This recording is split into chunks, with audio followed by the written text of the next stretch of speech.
Bonjour et bienvenue sur Technique de Vente. Aujourd'hui, je reçois Romain du décodeur du non-verbal. Salut Victor. Bonjour Romain.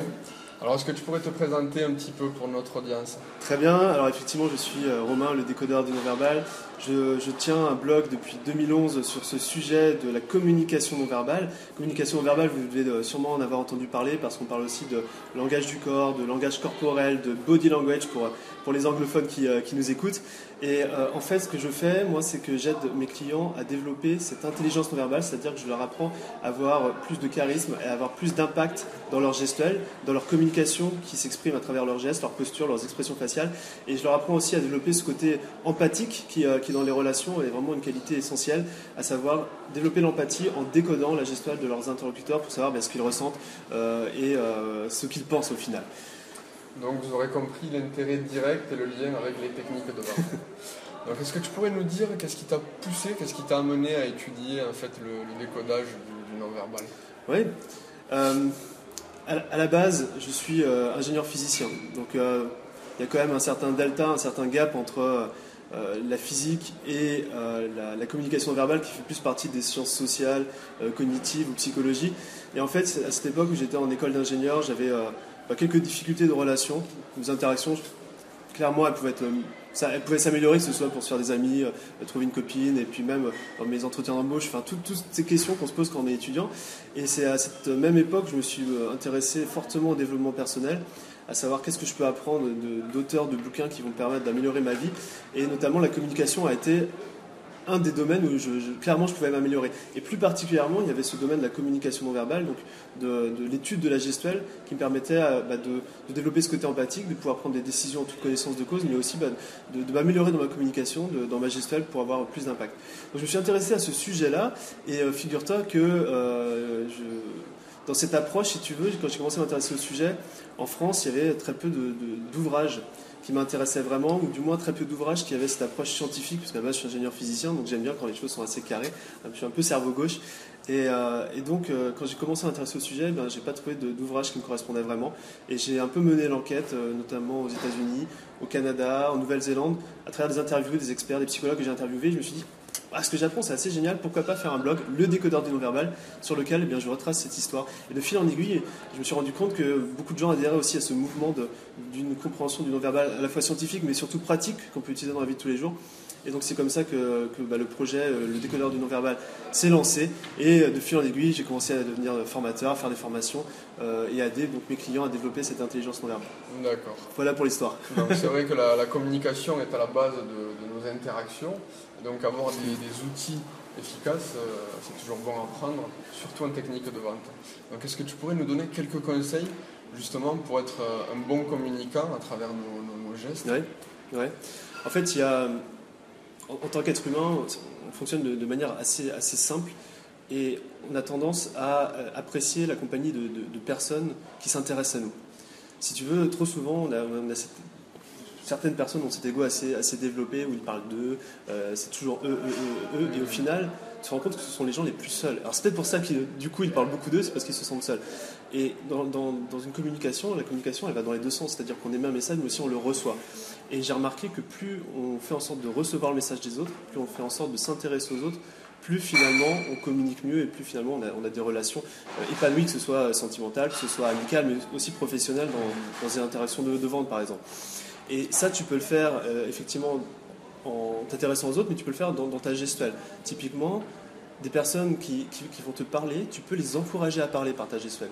Et tu le fais avec moi, c'est que tu acquiesces de la tête par exemple. Et typiquement, ça c'est une astuce qu'un de mes amis journalistes m'a donnée lorsqu'il fait des interviews. Donc, lorsqu'il est amené à faire parler quelqu'un, il pose la question, mais après il va toujours acquiescer de la tête pour que la personne continue à parler, à s'exprimer. Et donc pour être un bon communicant, je pense que c'est la faculté à pouvoir favoriser l'expression des autres en fait. Avoir une attitude d'ouverture. Alors l'ouverture effectivement fait partie, donc on parle d'ouverture, de gestuelle qui, voilà, si je suis là et je commence à vous parler comme ça, vous dites, oui, dans son interview, Romain il est sympa, mais typiquement il n'a pas envie d'être avec nous. Il est fermé. Et voilà, si on est, là je suis fermé parce que je suis assez confortable aussi comme ça, et typiquement on va commencer à s'ouvrir, à s'exprimer avec des gestes qui illustrent ce que l'on dit. Après j'ai envie de rebondir sur les bras croisés, c'est un petit peu derrière les bras croisés, c'est un petit peu l'étendard de la communication verbale, parce qu'on parle toujours j'ai les bras croisés, je suis en inconfort, je suis fermé, et en même temps, c'est un des plus gros mythes de la communication non verbale, parce que typiquement, on dit qu'il ne faut pas avoir les bras croisés parce que ça donne une attitude de fermeture. Mais au final, des fois, on est dans son canapé, on est devant la télé, on est bien, on a les bras croisés, on est aussi dans une position relaxe. Effectivement, quand tu veux communiquer, quand tu veux être avec quelqu'un, c'est beaucoup plus efficace d'avoir les bras ouverts, même si tu es bien et que tu as les bras croisés, de faire l'effort d'avoir une ouverture de son corps. D'accord. Donc on a retenu l'acquiescement. Oui. Et après, acquiescement, ouverture, oui. Du sourire. Du sourire. Le sourire, parce que dans la communication, il y a aussi ce capital-là dont je n'ai pas parlé, c'est le capital sympathie. Et surtout en technique de vente, tu as besoin que la personne à qui tu vas interagir, à qui tu vas faire une transaction, elle ait confiance en toi. Et si dès les premières secondes, eh bien, elle voit que tu es sympathique, tu es quelqu'un avec qui tu peux interagir facilement, c'est pas quelqu'un qui va l'arnaquer, quelqu'un de confiance, ben le sourire, si tu veux, ça désarme tout. C'est pour ça que moi je conseille à tous mes clients, à mes lecteurs, aux gens que je côtoie, s'il y a une habitude gestuelle à avoir, c'est le sourire. Tout le temps sourire. Oui, c'est un des puissants piliers de persuasion qu'on retrouve dans le livre de Robert Cialdini, La sympathie. Ouais, exact. Même titre que l'autorité, la preuve sociale. Exact. Et donc pour enchaîner maintenant avec les gestes qu'il faut éviter. Ouais. Donc ce qu'il faut éviter de faire dans nos communications avec nos interlocuteurs. Alors, c'est vraiment ce que ça va faire une bonne transition avec le sourire. Ça dépend si ton interlocuteur, déjà tu le connais ou tu le connais pas. Mais généralement, entre un client, vendeur-client, souvent c'est des interactions que tu as pour la première fois, ça arrive assez fréquemment. Et si tu veux, dans notre cerveau, on est programmé pour avoir une peur de l'inconnu. C'est-à-dire de se méfier de l'inconnu, on est programmé comme ça. Parce qu'il y a une époque où on n'était pas dans une société aussi sécurisée que maintenant, où on sortait de la grotte, on pouvait se faire taper dessus par une massue du clan opposé. D'accord. Si tu veux, rencontrer quelqu'un de nouveau, c'était quelque chose de... Voilà, on a notre système limbique dans le cerveau qui nous dit attention, ça peut être une menace. Maintenant, justement, le sourire permet de désarmer directement ça, parce que quelqu'un de souriant, il n'est pas dans un état de colère, c'est pas quelqu'un qui va nous agresser ou même créer du stress chez nous. Donc l'idée, si tu veux, dans une interaction, c'est de ne pas créer ce stress dans cette gestuelle qui nous rappelle nos ancêtres hommes des cavernes, mais si tu veux, c'est d'avoir une attitude qui va mettre à l'aise. Et en fait, tu as pas mal de gestes que l'on fait inconsciemment lorsqu'on est stressé. Tu vois, typiquement, ce qu'on pourrait faire, c'est se toucher un peu partout. Si tu veux, quand on ressent du stress, il y a plusieurs choses dans la physiologie du corps humain qui se passent, et notamment une sécrétion d'adrénaline. Et tout ça fait que, eh bien, on a une augmentation de la pression sanguine et on se sent le besoin de se toucher, de se réconforter. C'est pour ça que tu vas avoir des gens stressés qui vont parler comme ça, donc ils ont besoin d'avoir ce qu'on appelle des autocontacts, des gestes tranquillisants, qui se passent au niveau des mains, qui vont se passer au niveau des jambes, au niveau de l'oreille, au niveau du visage. Des fois, on parle du geste du mensonge. Ouais. Tu sais, on se dit, ouais, il se gratte le nez, mensonge. C'est une des résultantes, si tu veux, de ce stress. Quand des gens mentent, ils peuvent se sentir stressés et du coup faire ça. Mais bien sûr, on se gratte le nez, on peut être enrhumé. Il y a plein de raisons. J'ai pas dit que se gratter le nez était un geste du mensonge, mais c'est une des résultantes, si tu veux, de ce stress. Donc la mise en pratique, ça peut être à la prise de conscience, qu'on est dans un état de stress et arriver justement à contrôler, à filtrer un petit peu. Voilà, dès que vous apercevez ça, et surtout même à l'inverse. Si votre client, votre potentiel client, votre prospect, vous voyez que dans votre argumentation, il y a ce geste de stress qui apparaît, dites-vous, ah là, il a peut-être une objection, il ne me le dit pas, mais peut-être que ce que je suis en train de lui apporter comme bénéfice, comme fonctionnalité, comme avantage du produit, là, il tilt, parce qu'il se dit, ah oui, mais voilà. Et là, c'est quelque chose à observer aussi. Donc, ça fait directement le lien avec la question que je voulais te poser après, justement, okay. Quel est l'intérêt de décoder le non-verbal de son interlocuteur? Tu viens de citer un bon exemple, par exemple, en phase d'argumentation, où on est susceptible de recevoir des objections. Donc l'intérêt, c'est d'arriver à percevoir ces gestes qui vont être bloquants dans le processus. Alors il y en a un en particulier qui est aussi lié à ce comportement de... Quand il y a quelque chose qui nous tracasse ou qui nous ennuie, on a tendance à prendre du recul sur ça. Mais littéralement, notre corps prend du recul. D'accord. Et effectivement, si vous voyez dans une transaction, dans une communication, que votre prospect, votre client, il se met sur le recul, ou même, je ne sais pas, qui va regarder ailleurs, qui va fuir en quelque sorte ce qui se passe, là vous avez un indice que vous devez le ramener en fait dans la communication et dans l'interaction. Il n'est pas intéressé, donc il faut il faut aller le chercher. Et justement, le fait d'être ouvert, d'avoir une gestuelle qui illustre ce que l'on raconte, de sourire, ça met la personne à l'aise et ça met la personne dans un contexte où elle a envie de rester et de continuer la conversation. Voilà. Donc du coup, il faudrait en fait dans nos communications arriver à être dans l'instant présent, déceler ce que la personne en face tout au long des arguments que l'on peut amener et adapter son attitude. Donc on en a parlé un petit peu tout à l'heure, tu as un point de vue assez clair sur le sujet, c'est ce que j'appelle la synchronisation. Donc est-ce que tu peux nous dire ce que tu en penses? Alors la synchronisation, alors, il y a différents termes, on appelle ça isopraxis, du grec, iso, même, praxis, comportement, donc adopter le même comportement que son interlocuteur pour être en connexion.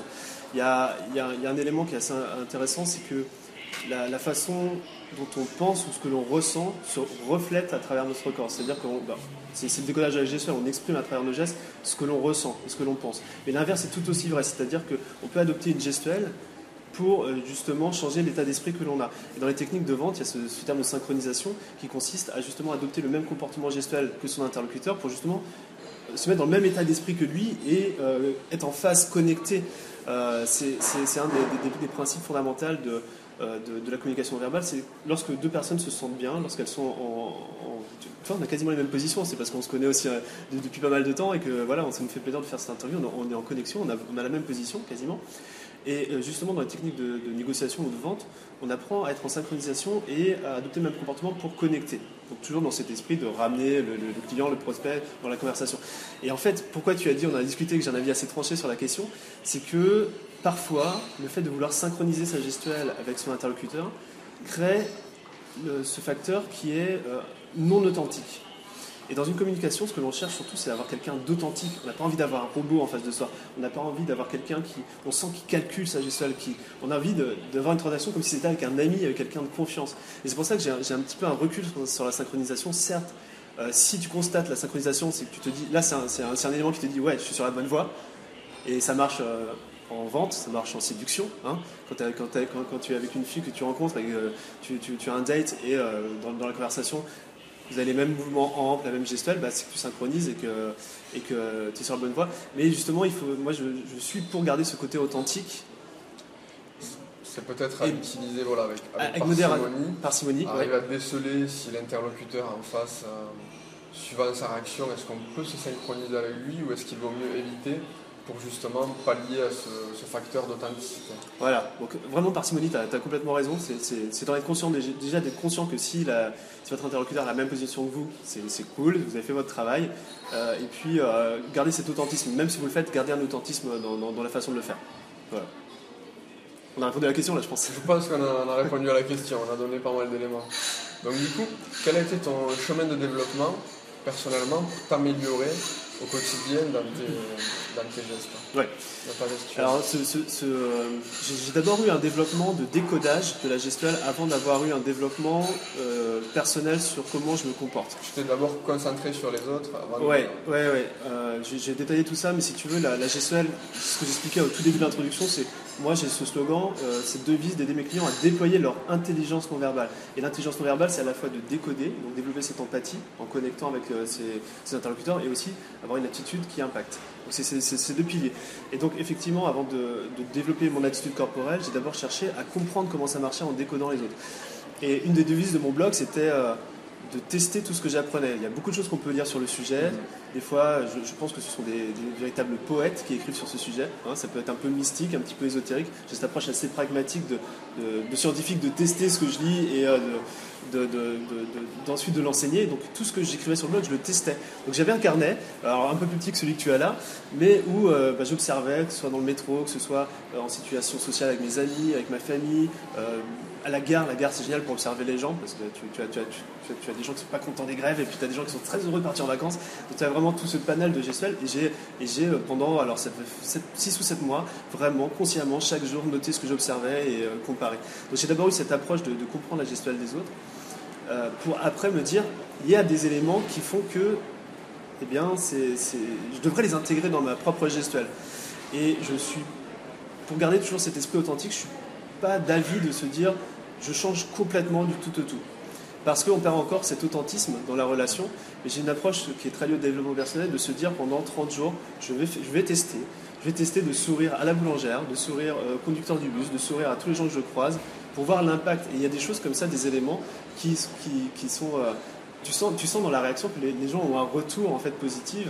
Donc c'était ça ma démarche de développement, si tu veux, dans ma propre gestuelle. D'accord. Voilà. Donc l'idée c'était de t'approprier, en regardant un peu ce qui se passait en externe, de te l'approprier en interne pour pouvoir utiliser ce qu'on appelle les best practices dans la vente. Ouais, c'est ça. D'accord.